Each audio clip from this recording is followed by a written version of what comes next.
eduze kwami uJames Ncumali. Ake sibheke nje lokho okwenzeka namhlanje. Bekubaleka kangakanani ukuthi le motorcade ibe khona? Bekubaluleke kakhulu ngoba njalo ngoLesihlanu siba nomcimbi esiwubiza ngokuthi ANC Friday.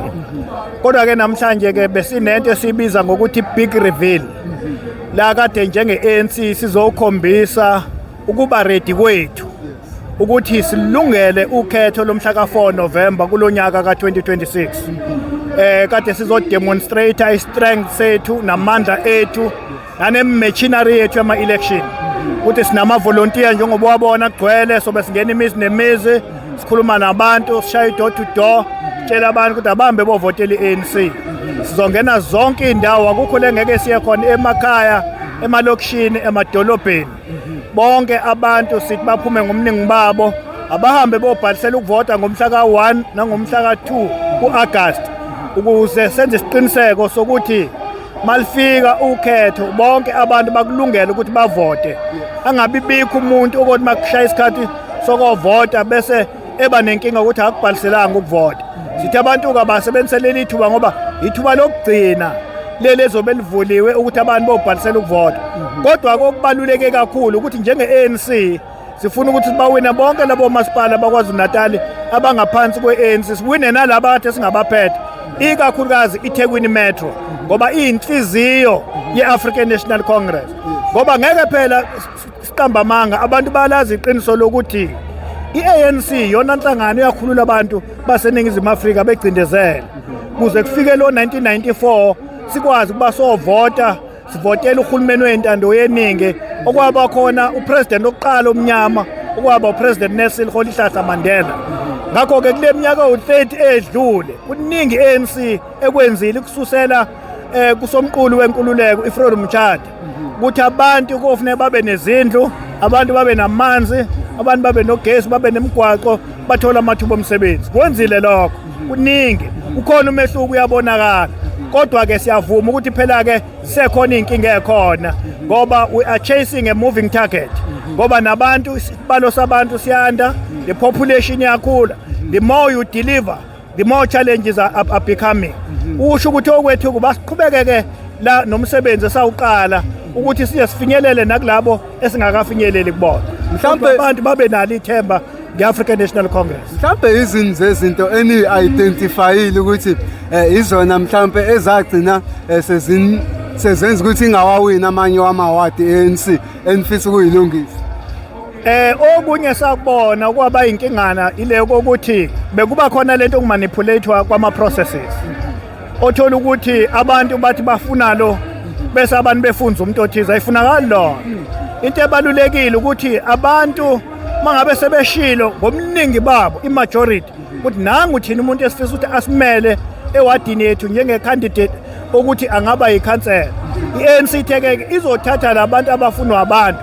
Fanele ukuthi kuthethwa lowo muntu ofunwa ngabantu ngoba uyena phela umuntu ozoba yikhansela labo bantu la behlala khona. Lezo zinto esashaya esikhathini esingaphambili sithe kuloko lezo zinto zingenzeki. Akwenze isiqiniseko sokuthi abantu banikezwe ilungelo lokuthi bazikhethele abantu ababafunayo kube yibona abantu esoma ngabo njenge-ANC uma ngabe kufika usuku lokhetho. Siyabona ukuthi khona nentsha abantu abasha la yini mhlambe eninikeza ugqozi lokuthi abantu abasha bazofike uX bawubhale kwi-ANC on the coming elections. Njengoba phela nesizulu sisho ukuthi inkunzi esematholeni. Intsha le ekhona ibona abaholi bethu bakusasa. Ngakho ke kubalulekile ukuthi intsha ibe ingcenye yazo zonke inhlelo ekhona ze-ANC ngoba ibona abantu abazosihola kusasa. Kodwa kujabulise kakhulu ukuthi kunama candidates akhona laba already abaphakanyisiwe. Bakhona abantu abasha baningi kakhulu. Kuyajabulisa ke lokho bona ukuthi abantu mhlawumbe abano 20 something no 30 something abasebasha abasenamandla okugijima kuze bakwazi ukusheshisa intuthuko kuze kwazi intuthuko ukufinyelela bona bonke abantu bakwaZulu Natal kusetshenziswa omasipala abakhona. Sesivala nje sifisa ukuzwa umuzwa wakho ngama-unrest akade ekhona kwaZulu Natal asaqhubeka namanje abhekiswe kwabo ukufika abangekho emthethweni. Hayi ngicabanga ukuthi umongameli wawubeka nje umnyalezo ocacile lokuthi iSouth Africa yizwe elinomthetho sisekelo njengawo wonke amazwe akhona emhlabeni. Ngakho ke umuntu okhona kulelizwe kufanele kube umuntu onazo izicucu noma imvumo yokubala kulelizwe. Uma ngabe ke unganazo ke izicucu noma imvumo yokubala kusho kufanele uhambe ke phela ubuyele ekhaya uyolungisa amaphepha akho. Mase elungile usungabuya. Yiloko esikushoyo hayi ukuthi khona abantu akucatshanwa nabo cha, kodwa into eshiwo ukuthi abantu ababili abala eSouth Africa akube abantu okunesiqiniseko sokuthi bala ngokusemthethweni, kungaba abantu othothi bakhona la ngokungemthetho.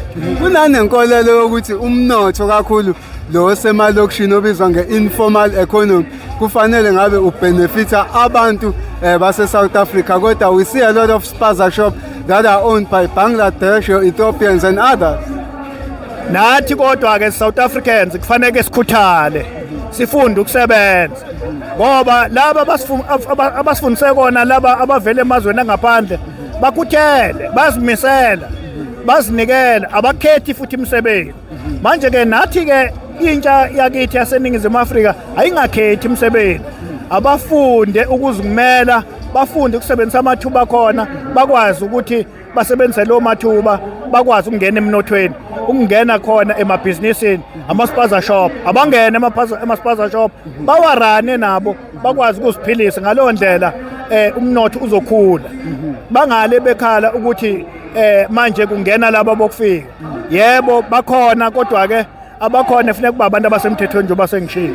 Kodwa nayo intsha abangene enhlelweni ekhona zokuthi bangene emnothweni ukuze bakwazi ukungena emabhizinisini. Kodwa abanye abanayo icapital. Zikhona inhlelo zikahulumeni ekhona zomasipala bayalekelelwa abantu ukuthi bakwazi ukuthi baqalela amabhizinisi abo ukuthola icapital. Kodwa ke vele phela ke imali incane ayikwazi ukuba ibanele bonke abantu. Bakhona baba nenhlanhla abahlomule kulezo nhlelo lezo. NaseThekwini nje khona uhlelo kuthiwa grant in aid. Lezo nhlelo sizabona osomabhizinisi abancane, kodwa ke baningi abantu ngeke bakwazi ukunela bonke abantu. Kodwa ke umuntu angalilahli ithemba.